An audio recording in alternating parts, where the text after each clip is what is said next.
उपाध्यक्ष महोदय, जिस प्रकार से दूसरे स्तरों पर तथा क्षेत्रों में अनुकूल संहिता की व्यवस्था तथा उसका पालन आवश्यक है, इस दिशा में भी जो महत्वपूर्ण तथा लाभदायक कदम उठाए गए हैं, उनमें से सार्वजनिक क्षेत्र के उद्योगों पर संसदीय कमेटी का गठन महत्वपूर्ण है।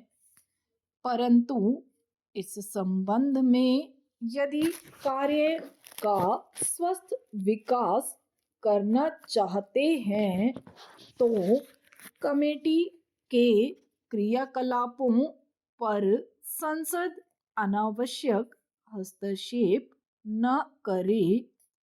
अतः इस कमेटी द्वारा एक निश्चित विधान द्वारा कार्य हों, इसके लिए संसद केवल नीति संबंधी प्रश्नों तथा समालोचनाओं तक ही अपने को सीमित रखे।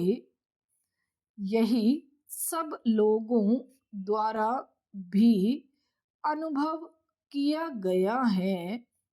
तत्पश्चात सार्वजनिक क्षेत्रों पर नियुक्त कमेटी का यह दायित्व होगा कि वह प्रशासनिक तथा व्यापारिक प्रश्नों पर यूनिट द्वारा निर्धारित नीतियों पर गहराई से सोचे।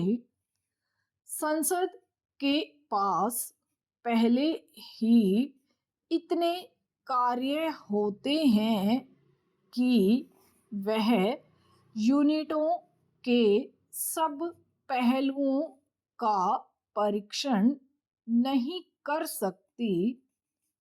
इसलिए यह सारा कार्यभार कमेटी पर हो जाता है।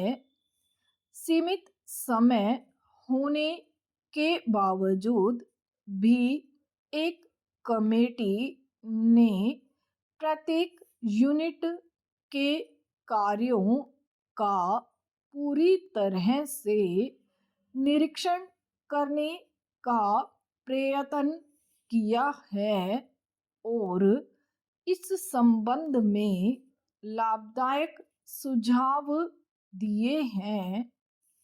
विस्तृत प्रश्नावली भेजने के अतिरिक्त कमेटी के सदस्यों ने योजनाओं का तात्कालिक निरीक्षण भी किया है, अधिकारियों से भी आवश्यक पूछताछ की है तथा अपनी रिपोर्ट तैयार करने से पूर्व दूसरी आवश्यक जानकारी भी प्राप्त की है।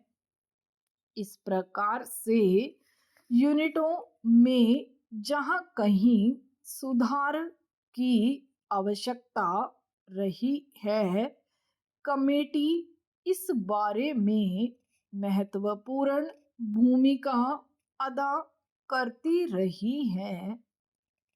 इसी प्रकार के सार्वजनिक क्षेत्र के उद्योगों के संबंध में सरकार का क्या कुछ रवैया हो, इस बारे में भी प्रयत्न किए जाते रहे हैं। सर्वांगीण विकास के लिए यह जरूरी भी है कि सरकार तथा सार्वजनिक क्षेत्र के उद्योगों के संबंध में सब लोगों द्वारा ठीक प्रकार से जान लिए जाएं। इस संबंध में सरकार यूनिटों के लिए मार्गदर्शन निर्धारित कर रही है।